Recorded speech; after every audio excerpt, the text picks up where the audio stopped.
Assalamualaikum warahmatullahi wabarakatuh. Berhubung hari Senin nanti anak-anak kelas 4 sudah masuk tatap muka semua, jadi hari ini saya ingin menjelaskan beberapa informasi penting terkait peraturan tatap muka terbaru. Nah, yang pertama itu semester 2 ini orang tua tidak dapat memilih PJJ untuk pembelajaran. Jadi semuanya udah tatap muka, nggak ada yang belajar di rumah lagi. Kedua, siswa yang belum vaksin tetap boleh mengikuti pembelajaran tatap muka, tapi disarankan untuk segera vaksin COVID-19 di puskesmas terdekat. Peraturannya yaitu yang pertama, pembelajaran dilaksanakan maksimal 6 jam pelajaran. 1 jam pelajaran itu 35 menit, jadi 6 dikali 35 menit kurang lebih 3,5 jam lah di sekolah dalam satu hari. Terus tetap menjaga jarak 1 meter, tetap memakai masker, tidak saling meminjam peralatan belajar. Jadi anak-anak membawa alat tulis masing-masing. Yang kelima, tidak berbagi makanan dan minuman serta tidak makan dan minum berdekatan dengan teman yang lainnya. Yang keenam, menerapkan etika batuk dan bersin. Jadi ketika anak batuk dan bersin itu diajarkan untuk menutup dengan tangan atau tetap pakai maskernya. Yang ketujuh, rutin membersihkan tangan atau membawa hand sanitizer masing-masing. Yang kedelapan, orang tua yang mengantar anak atau menjemput tidak masuk ke area sekolah, cukup di depan gerbang dan langsung pulang kembali ke rumah. Yang kesembilan, siswa dalam kondisi sakit tidak diperkenankan untuk hadir di sekolah, jadi bisa izin dulu ke guru kelasnya masing-masing. Terus hal-hal lain yang perlu diperhatikan itu yang pertama, tidak sedang menderita COVID-19 atau berkontak langsung dengan penderita COVID-19. Yang kedua, anak dalam kondisi sehat. Yang ketiga, kantin belum beroperasi, jadi diminta anak-anak untuk membawa bekal makan dan minum masing-masing. Terus yang keempat, kegiatan ekstrakurikuler atau eskul dan olahraga dilaksanakan di dalam dan di luar ruangan dengan tetap menerapkan protokol kesehatan. Yang kelima,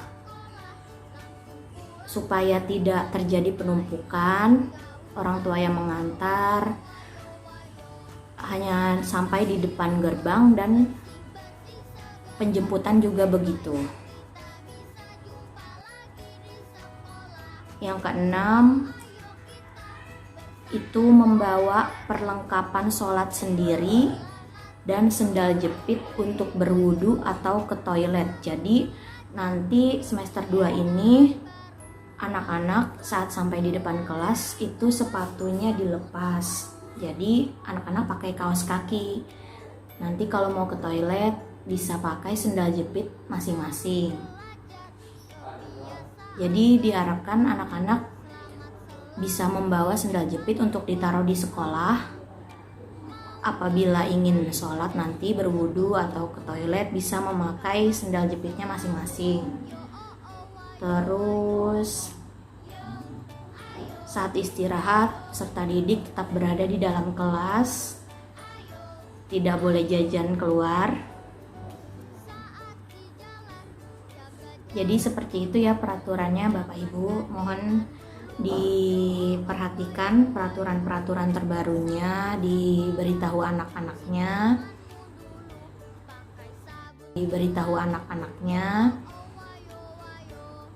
Terus untuk pembagian jam belajarnya, kelas 4A ini masuk pagi, jam setengah 7 sampai jam 10.45.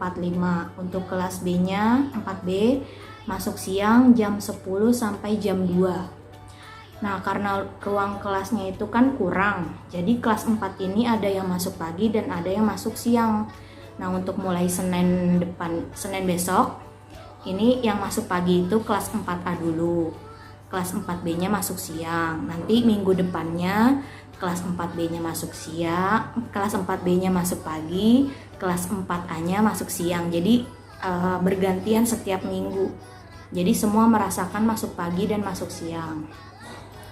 Nah, untuk pembagian jam belajarnya tuh untuk yang pagi dari jam 6 dari jam setengah 7 sampai jam 10.45. Bisa dilihat di tampilannya ya.